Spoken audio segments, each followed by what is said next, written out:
What up, Blue Jays? Sean Blue here. I love that little sign. Um, what I'm here to talk to you guys about is the Chicago Rippers. The Chicago Rippers were a serial killer group of four men that operated from 1981 to 1982 in Chicago, obviously. And like I said, four men that murdered women and they raped women and they committed necrophilia on the bodies. And like the ringleader was Robin Getchitz. And an interesting thing about him, I don't know if it was Roberts, I believe it was, or it was one of the other three men in the group. Um, they worked, one of them worked, I believe it was Robert, but one of them worked for John Wayne Gacy, serial killer John Wayne Gacy. And I talked to you guys about, how John Wayne Gacy was part of a sex ring. He wasn't some lone nut serial killer. He was part of a sex ring. He worked for John D. Norman, and just how Roberts or one of these other Chicago Ripper guys worked for John Wayne Gacy at one time. And of course, um, Dean Core. Dean Core also knew John Wayne Gacy. Dean Core was another serial killer that preyed on teenage boys, just like John Wayne Gacy did.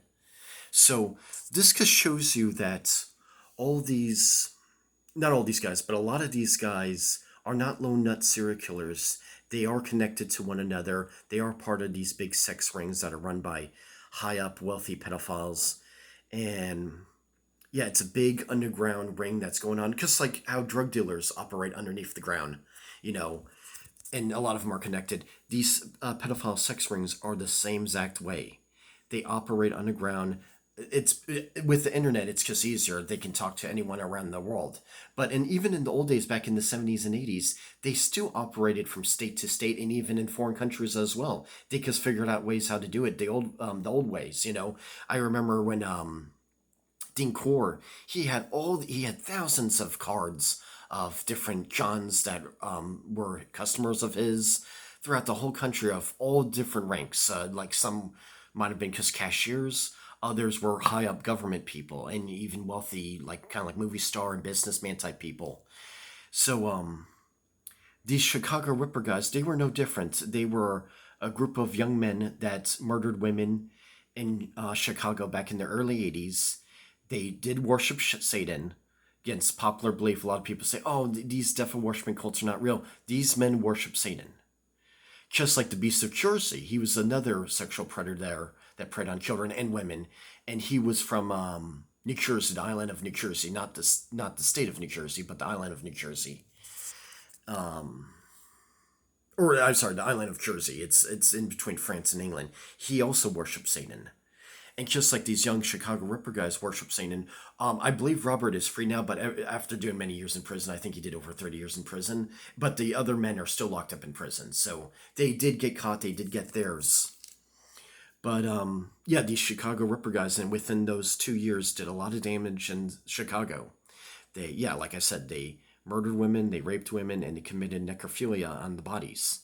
So this is the Chicago Ripper guys is just more proof that this whole theory about serial killers operating by themselves, yeah, that does happen. There are lone nuts out there that just do bizarre things by themselves, but a lot of them are connected, whether it's to sane groups or most likely connected to pedophile groups and other sex groups that traffic people against their will.